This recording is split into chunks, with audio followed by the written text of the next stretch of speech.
save lives. We can no longer act like we are powerless to stop mass murders in our communities when it is clear there is so much we can do. Pass this bill. Enough is enough. Gentleman from Ohio. Thank you, Madam Speaker. I yield 2 minutes to the gentlelady from Georgia, Ms. Green. Gentlelady is recognized for 2 minutes. Thank you.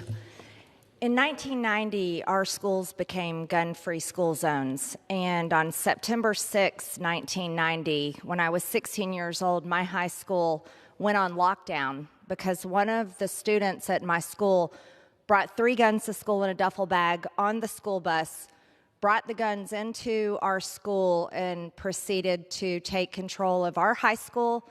And he was the only person in the school that had guns. That's why that happened.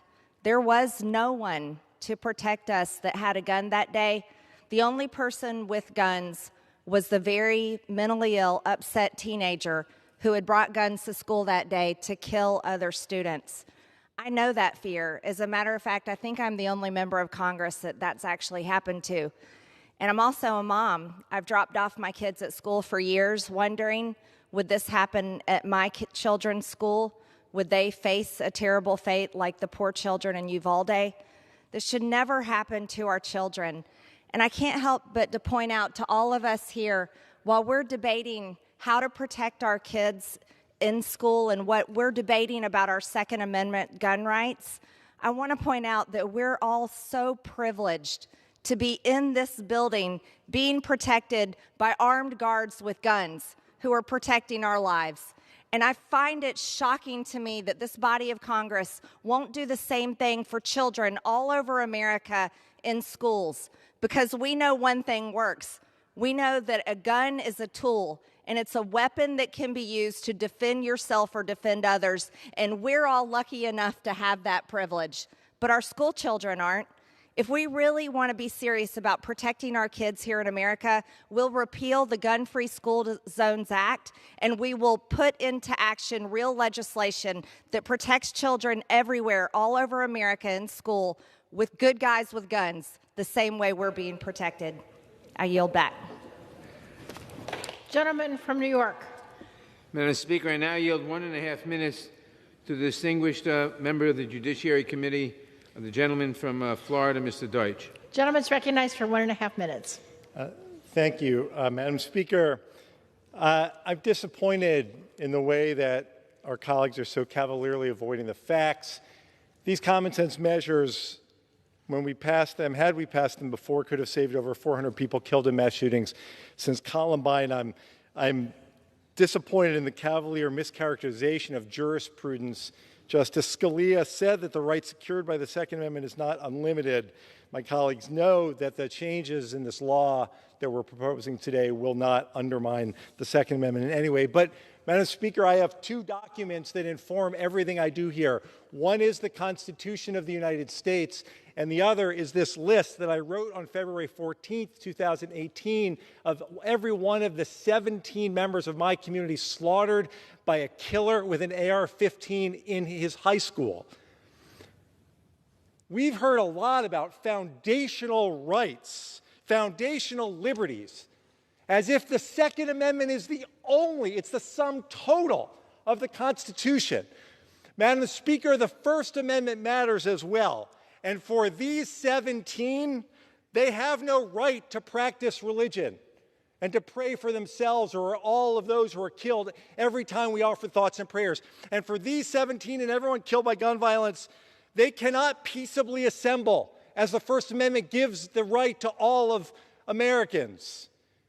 And Madam Speaker, most of all, they cannot petition the government for redress of their grievances.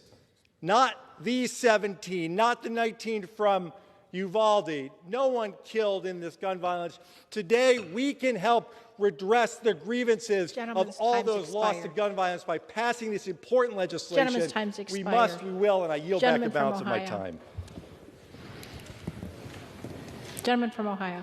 Thank you, Madam Speaker. I yield 1.5 minutes to the gentleman from Florida, Sheriff Rutherford. Gentleman's recognized for 1.5 minutes. Thank you, gentlemen, for yielding. Madam Chair, I rise today in opposition to H.R. 7910 because this bill does nothing to stop human violence, which is the real problem at hand here. Straw purchases are already illegal. You can't buy a gun for someone else to get around the background check. Bump stocks are already illegal, regulated like automatic weapons, thanks to the Trump administration. And infringing on the Second Amendment rights of law-abiding Americans is not the answer. In fact, the bill before us will even make criminals out of legal gun owners. This bill would put the federal government in charge of law-abiding citizens and how they store their firearms inside their own homes. This bill puts firearms storage over and above self-defense. Instead, let's work together to address human violence problems by bolstering our mental health system, identifying individuals before they become active shooters and mass murderers, and improving our schools through crime prevention through environmental design, CPTED. It can be done. With that, Madam Speaker, I yield back. Gentleman from New York. Madam Speaker, I now yield 1 minute to the distinguished gentleman from California, Mr. Garamendi. Gentleman's recognized for 1 minute. Thank you, Madam Speaker. I've heard over and over again we ought to harden our schools. We ought to have every teacher have a gun. One question needs to be asked as that argument goes forward. Why? Why do we need to do that? We need to do that because an 18-year-old was able to buy 2 AR-15s, go to the school in Uvalde, and shoot up all of the students and teachers, 19. That's presumably why we have to harden our schools. Maybe it's time for us to come to the reality that it's time for us to pass common sense gun safety legislation. This particular piece of legislation does just that. Doesn't take away the Second Amendment rights, but what it does is to provide every American with the right to life, liberty, and the pursuit of happiness, and not to have to whether their school has been hardened sufficiently to prevent an 18-year-old with 2 military-style weapons to enter that school. It's time for us to act, pass this legislation. Gentleman from Ohio. Madam Speaker, we reserve. Gentleman from New York.